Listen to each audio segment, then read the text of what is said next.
Well, here we are, Christmas memories. And this is us. What is Christmas? It is sights and sounds and tastes and smells and a magical feeling that can be hard to describe. But one thing we do know, it's about memories. Whether we're reflecting on our childhood memories or we are creating new memories with our friends and family. So today, we thought we would take a look back with the members of our congregation, our wonderful unity of Carlsbad family, and reflect on some of their memories of Christmas, and we will celebrate them together. Let's start with a reading from Only the Heart Can Celebrate by Margaret Lee Rumbeck. You cannot say what day Christmas will begin for you. We go about our usual business and suddenly we feel a quickening, a warmth, an overflowing of goodwill to all the world. And we know that for us, Christmas has begun. Christmas must come to us from within and must be an inner event, for it is part of that kingdom of God that is within us. Christmas is a still, small voice that speaks to the heart as quietly as the child who was born on a silent, holy night. For only the heart can really celebrate Christmas. You have known such good Christmases, when every candle in the heart was lighted with love for those close at hand and goodwill for those unseen and unknown. What made those Christmases real and good can also make this one, since those ingredients, being spiritual, do not fade with time. The people who sat around the table then may be gone now, but the love which brought them there is as powerful today as it ever was.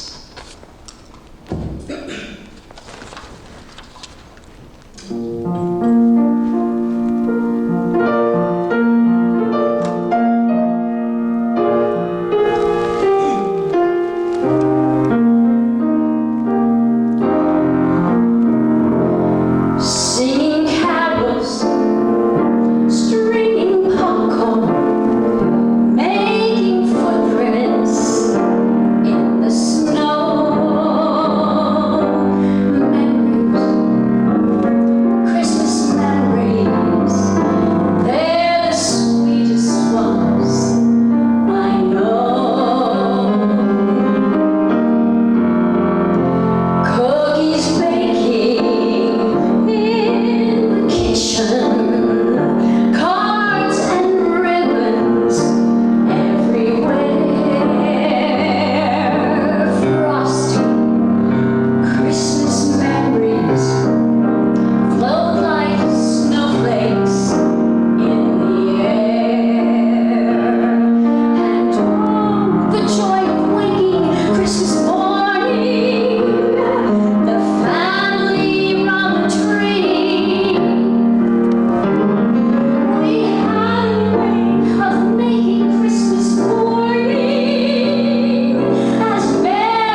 shining faces of all the children, precious memories of every Christmas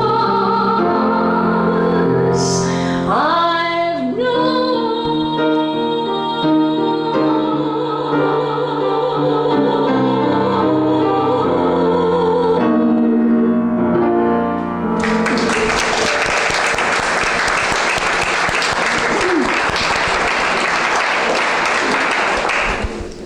And we will start our Christmas memories with Jack Nalbandian. The year was 1974 and I was 17. After finishing my high school classes, I would often walk to Kmart where my mom was working at the time. In those days, Kmart had a surprisingly decent stereo department.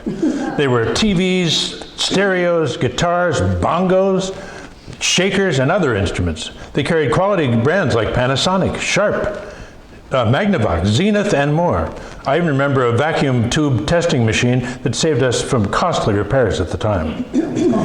For a few months, I'd been eyeing a guitar in that department. It was a no-name brand, and the action was good, and the neck was thin, which made it easy for my hand to go around it. I wanted it so badly. I had never told my mom, though, because we were tight on money, and it cost $39.99, which today is $286. I checked it with Siri, and that makes me laugh. Whenever I visited the store, I would find myself playing that guitar, lost in the sound and the feel of it. On Christmas morning, my mom woke me up early. She was full of excitement and almost like a little kid herself, but handed me an odd-shaped, unwrapped box. She apologized for not having time to wrap it, but wanted me to open it right away. To be honest, I wanted to sleep in a little, but I couldn't deny her enthusiasm. As I opened the box, to my utter amazement, there was the guitar I'd been dreaming about. The stereo department manager had told my mom that I played it every time I came in, so I suppose he was unknowingly Santa's helper at the time. That Christmas morning remains one of my most cherished memories. My mom's generosity and thoughtfulness taught me the true spirit of giving, and her gesture brought us even closer together. My mom, even though I don't play the guitar that much anymore, I remember her kindness. Thank you, Mom, for making that Christmas so special.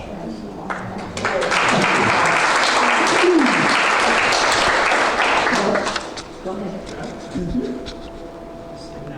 This is you. There we go. Okay, let me turn this. I'm going to do a song. Now, this lady was my mother down in San Diego, and I lived down there. And my musical journey has taken some interesting twists and turns. And I ran across this beautiful lady when I was playing at the Centers for Spiritual Living. Her name was Jennifer Whisper, and she wrote this beautiful song called Holidays of Joy. Everybody gathers round to see what Christmas joy. Candlelights and Christmas trees, Santa Claus and toys. Everybody gathers round to see what Christmas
My family lived in a ranch house. The 2 girls' bedrooms were on one side of the house, and the 2 boys' bedrooms were on the other side of the house.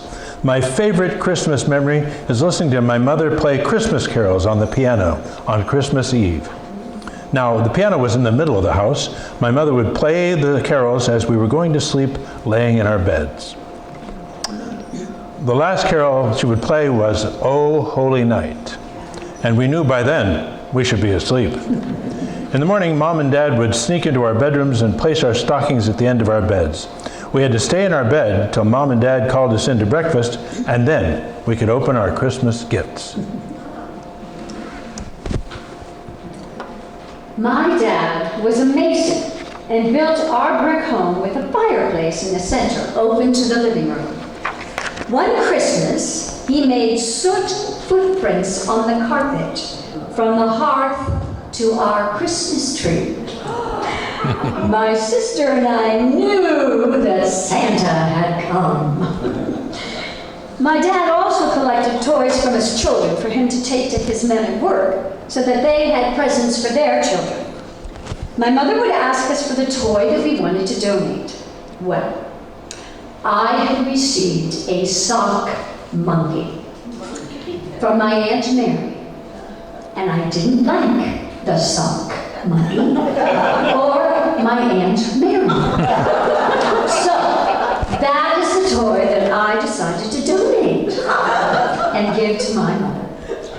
Now my mother was a smart woman, and she said, "I think you are giving the sock monkey away because you don't like it. It's better to give a gift that's special to you so it can be special to someone else."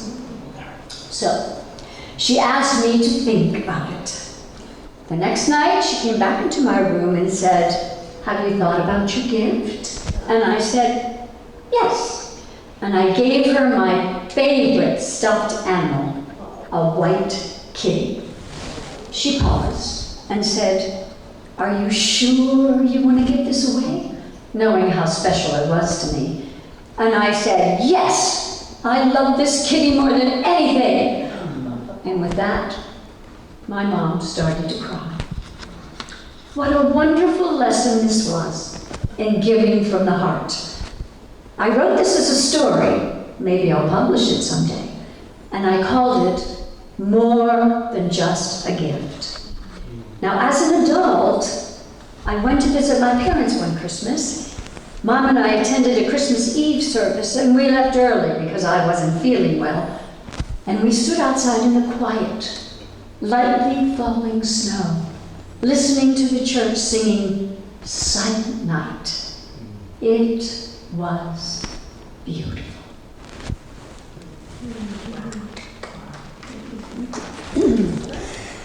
Do you realize how heavy a 10-foot Christmas tree is? One year in our big house on Olivenhain.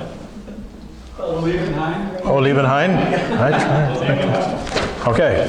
We decided it would be the perfect to have a big tree in our formal living room with the vaulted ceiling. So we picked out a gorgeous one at the tree lot, and the lot guy got it on top of our van, and we got it home. That's when we realized that we had to get it off the van and into the house ourselves. We realized we had to get off the van and into the house ourselves. That's when we realized we have to cut off more than we had bit off more than we could chew. Were just the two of us going to handle that? The wheelbarrow. Well, that's not as easy as it sounded, but we managed it, although it was quite wobbly. Luckily, we had a big double doors, but there were 4 steps and a threshold. Sunshine and I dragged it into the front room and somehow got it in the single door opening to the formal living room. Sunshine called it the parlor. Actually, it was a bit too big for that part of the room, so we had to lug it back outside and got it up on a couple of sawhorses so I could cut off some of the bottom. Fresh pine tree trunks are not as easy as sawing a 4x4 dried wooden post. That was quite an undertaking in itself. Finally, I'd cut off enough and we had to drag it and lug it back into the house. There were pine needles everywhere. And we had a large heavy tree holder for it, and that was pretty heavy too. Finally, it was standing, and we were ready to decorate. And with the help of ladders and step stools, we got it decorated. It was magnificent and beautiful, and we've never, ever done that again. Know anybody who needs an extra heavy Christmas tree stand? I have one for sale. The Christmas I remember, the first Christmas I remember, I was about 4.5 years old. Now the rule was I couldn't open any Christmas presents on Christmas morning until Mommy and Daddy woke up. Well, unbeknownst to me, they had just barely gotten to bed that morning when I woke up and discovered that Santa had done his magic. I barely remember getting out to the living room, but I do remember getting so excited when I saw the tree and all the lights on it and all the presents under and all around it, and I started running back and forth to my bedroom and back to the living room, trying to wake up my little brother and trying to whisper, "Santa's come! Santa's come! Get up! Santa's come!" Well, he wasn't quite old enough to understand my excitement, and I don't even remember when he finally toddled out of the bed to join me. I spotted a baby doll, and I ran back to tell him what I saw. Then back to the living room to see something for him, and then I ran back to tell him whatever it was that he got. So back and forth until my parents couldn't stand it anymore, and they finally gave up and came out to see what all the ruckus was about. There are so many great Christmas memories I have packed away in the memory bags. But I thought sharing the first one I can remember would be the ticket this year. Dennis' special Christmas memory is of his mother making the Polish traditional dish, pierogi, every Christmas. A pierogi is a dumpling with breadcrumbs on top, and she would serve it with a side dish of beets. Dennis was always so grateful for that because he knew the making of the pierogies was a lot of work for his mother. Thank you, Mom, for always sharing your love through your delicious food and making each Christmas special. Oops. That's okay, we'll go with that. Go ahead. Oh, okay. At age 8, I wanted my own bike rather than borrowing my brother's bike, which I could barely reach the pedals. My wish was for the brand new green Columbia bike, just my size, as I had seen it in Mr. Giovanni's bike shop. As Christmas approached, I didn't see any sign of any bikes, so I was thinking this is going to be another year of socks, underwear, and slippers. Christmas morning, my brother and I ran out to the living room with excitement, and there in front of the Christmas tree was my beautiful, shining green Columbia bike. It was beautiful, and it stood waiting for me to take it on a trial run. And even though it had snowed the night before, I quickly got dressed and cut a trail through the fresh snow in our yard. My bike and I have had many adventures over the years, and it always brings a smile to my face. I think we missed one. Give me 1 second here. No, we didn't. It'll come up. Okay. My favorite Christmas memory is of my parents coming to our home in Escondido for Christmas Eve and Christmas Day. It started with their arrival on Christmas Eve about 4 p.m. Our daughters, still under age 10, would be jumping for joy as they helped Grandma and Grandpa unload all the presents that they brought for Christmas. And Jim and I were preparing the evening and next day's plan. Love and excitement filled the air like falling snow. Christmas Eve started with dinner at a local Italian restaurant and then driving around Escondido to see the Christmas decorations and lights. Christmas Day was a home-cooked meal and opening our beautifully wrapped presents by our tree in the family room with a fire in our fireplace. It was warm and cozy, and we were surrounded by loving family.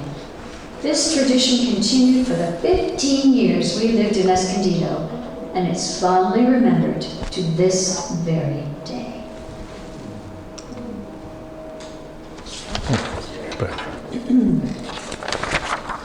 One of Tina's most memorable Christmas memories was the Christmas when her son was about 6 or 7 years old, and as he came down the steps on Christmas morning, he missed the last 2 steps on the stairs, and he fell and hit his head. Well, as you may guess, he was pretty shaken from the fall, but no major injuries, thank God. So as you may have guessed, Christmas joy was postponed for a time, but he got to have a very Merry Christmas after all, and at home.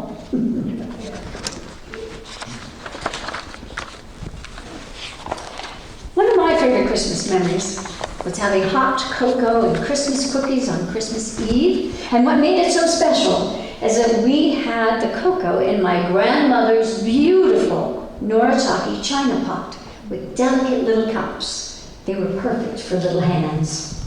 It was the only time of year we ever used it. And after that, my brothers and I each got to open one gift. My mother's attempt to stave off the Christmas crazy energy of kids, I'm sure.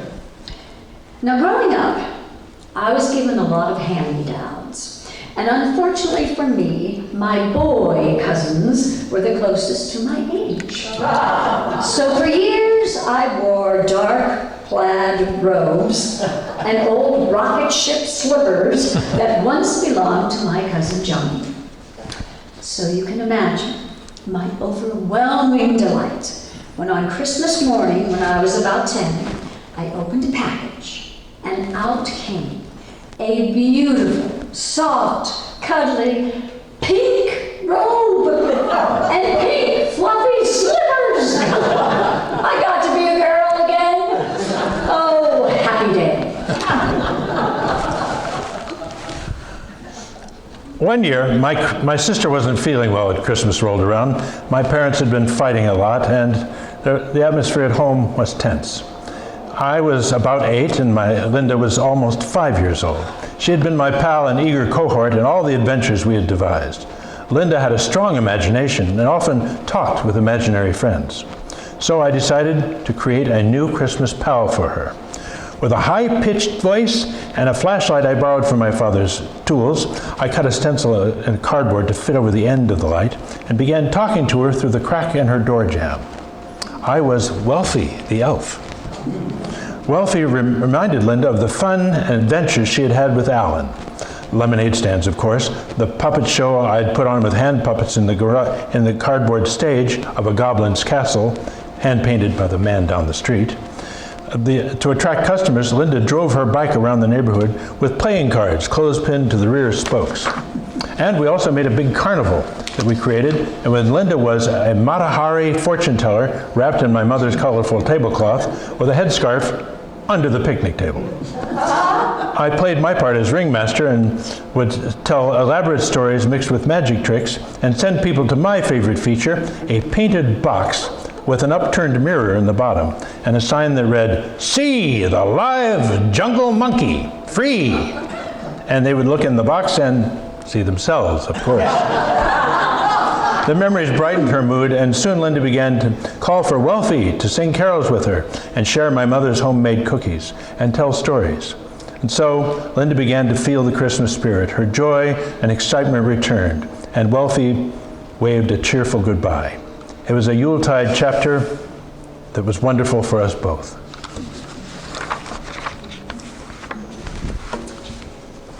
My favorite Christmas memories center on the preparations for Christmas Day. The simple things, such as acquiring a tree, created an excitement and joyful energy that was unique to Christmas. However, one memory stands out for me. It was the year when funds were especially low, and my parents told my siblings and me that we may not have a Christmas because there was no money for presents. No money to purchase a tree and trimmings. Well, that year, gloom hung over our entire house. Then the day before Christmas, the energy began to shift in the house. One of the deacons in the church came by the house and he brought a turkey and other groceries for dinner. And my father disappeared with my oldest brother, but before too long, they showed up with a pine tree that they had cut down in the woods. But we had no decorations to trim the tree. That is, until my aunt came by the house, and she said we could make our own decorations, and she would show us how. What started out as a day of sadness was transformed into joy and thanksgiving. We may not have had money, but we were reminded of what Christmas was truly about. He reminded us it was about love. The love we had as a family, the love we had as a church family, as well as the peace that we felt within our hearts. And so, in closing, this Christmas, as we give and receive gifts, may we remember the greatest gift is not wrapped in paper, but is in our presence. A smile, a word of encouragement, a moment of true listening. An act of selfless generosity is always alive within us. It reminds us that love is not something we feel, but something we are. So this Christmas, let love lead the way.